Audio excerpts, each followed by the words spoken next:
तो hello guys, कैसे आप सब लोग। हमारे चैनल हाफ लॉयर में आप सबका स्वागत है। तो आज हम लोग स्टडी करेंगे मैरिज के बारे में कि मुस्लिम लॉ में जो मैरिज होती है वो कैसे होती है और उसका मतलब क्या होता है। तो सबसे पहले तो मैं आपको बताना चाहूँगा, मैरिज को मुस्लिम लॉ में निकाह के नाम से जाना जाता है। और निकाह जो है ये क्या होता है, निकाह is union of man and women, कि मतलब ये यूनियन है मैन और वुमेन की। और ये क्यों किया जाता है, to add generation in society marriage constitution is developed, मतलब परिवार बढ़ाने के लिए मैरिज कॉन्स्टिट्यूशन का निर्माण हुआ। It is to develop society from unchastity foulness and bastardization, मतलब ये सोसाइटी को बचाने के लिए है अपवित्रता, गंदगी और कमीनेपन से। ताकि मतलब शादी इसलिए करी जाती है कि मतलब अपवित्रता ना फैले, गंदगी ना फैले, कमीनापन ना फैले। तो अब हम लोग स्टडी करेंगे इसके नेचर्स क्या होते हैं। Nikah is said as contract in Muslim law. तो हम लोग जानते हैं कि कॉन्ट्रैक्ट क्या होता है। तो निगाह भी एक प्रकार का कॉन्ट्रैक्ट है अकॉर्डिंग टू मुस्लिम लॉ। कैसे है, सबसे पहले आता है offer. Offer comes from groom side, it is known as इजाब इन मुस्लिम लॉ। कि मतलब जो हस्बैंड होता है उसकी साइड से ऑफर आता है, जिसे हम मुस्लिम लॉ में इजाब के नाम से जानते हैं। उसके बाद आता है acceptance. Acceptance is done from bride side which is known as qubool in Muslim law. मतलब जैसे वाइफ एक्सेप्ट कर लेती है उस ऑफर को, प्रपोजल को, तो उसे हम कबूल नाम से जानते हैं मुस्लिम लॉ में। डोवर। डोवर क्या होता है, husband give dower to wife which is as similar to consideration. मतलब ये एक प्रकार की कॉन्सिडरेशन है जो हस्बैंड वाइफ को देता है।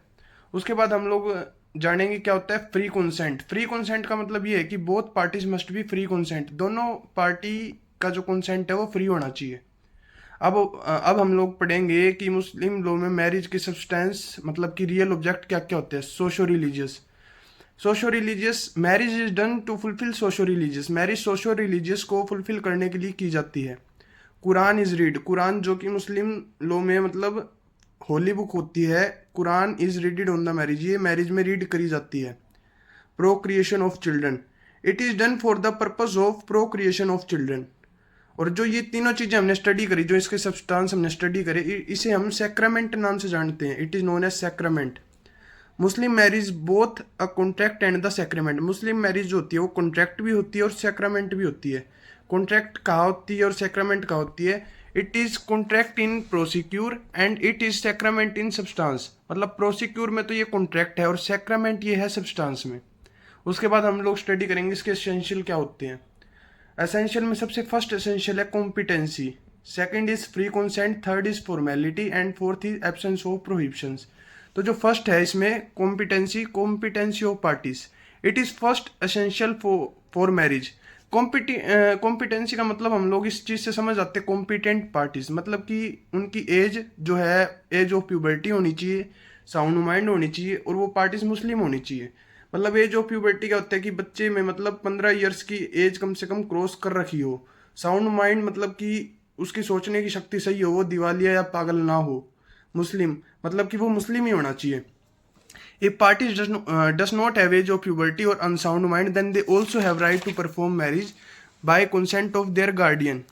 मतलब अगर कोई पार्टी ने एज ऑफ प्यूबर्टी अभी तक क्रॉस नहीं करी है और वो पार्टी अनसाउंड माइंड है तो भी वो मैरिज कर सकती है, पर इस सिचुएशन में गार्डियंस का कंसेंट उसको चाहिए होगा।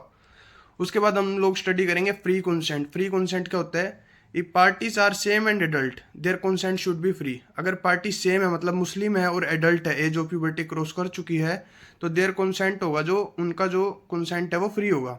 If parties have less than age of puberty और इनसेन, मतलब उनकी अगर एज कम है और वो पार्टी मतलब अनसाउंड माइंड है या पागल है, तो consent of guardian is necessary. मतलब फिर कंसेंट ऑफ गार्डियन की इसमें हमें जरूरत पड़ेगी। तो कंसेंट का मतलब क्या होता है, कंसेंट में तीन चीज आती है, coercion, fraud, mistake of fact relevant to marriage. Coercion का मतलब होता है दबाव, कि अगर मैरिज को परफॉर्म करने के लिए किसी भी पार्टी की तरफ से दबाव दिया जा रहा है तो वो मैरिज वॉइड घोषित हो जाएगी, वो रद्द हो जाएगी, वैलिड नहीं होगी फिर वो।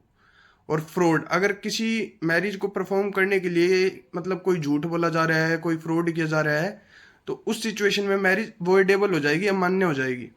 मिस्टेक को फैक्ट रिलीवेंट टू मैरिज, मतलब कोई फैक्ट है जिसका मतलब मैरिज के टाइम पर पता होना जरूरी था और वो छुपाया गया है, तो मैरिज वॉइड हो जाएगी, मतलब कि रद्द हो जाएगी। ठीक है। तो अब हम लोग स्टडी करेंगे फॉर्मेलिटीज। इसमें फॉर्मेलिटीज क्या क्या होती है, offer, acceptance at same meeting, witness. Offer आपको पता है ग्रूम की साइड से आता है, मैंने आपको बताया था। एक्सेप्टेंस ब्राइड की साइड से होती है। पर ये दोनों चीज़ें जो होती है ये सेम मीटिंग पर होनी चाहिए। विटनेस, विटनेस एक प्रकार का प्रूफ होता है जो मैरिज परफॉर्म करते टाइम नेसेसरी होता है। Absence of prohibitions, absence of prohibitions दो टाइप की होती है, एब्सोल्यूट एंड रिलेटिव। एब्सोल्यूट जो होती है वो मैंडेटरी होती है, मतलब अनिवार्य होती है। एब्सेंस ऑफ प्रोहिबिशंस में एब्सोल्यूट इज मैंडेटरी, अनिवार्य है। If absolute prohibitions get violated then marriage become void. अगर एब्सोल्यूट प्रोहिबिशन का उल्लंघन होता है तो मैरिज वॉइड हो जाएगी, मैरिज रद्द हो जाएगी। और जो रिलेटिव प्रोहिबिशंस होती है, इट इज़ नॉट मैंडेटरी, ये ज़रूरी नहीं है, इसलिए यहाँ पे नॉट मैंडेटरी है, इट इज़ नॉट मैंडेटरी, मतलब इसकी हमें जरूरत नहीं होती, इसलिए ये ज़रूरी नहीं है। तो दोस्तों, मैरिज के बारे में अगर आप सबको अच्छे से समझ आया हो तो वीडियो को लाइक करें, कमेंट करें और सब्सक्राइब करें ताकि आपको आगे और भी अच्छी अच्छी वीडियोस मिल सके। Thank you.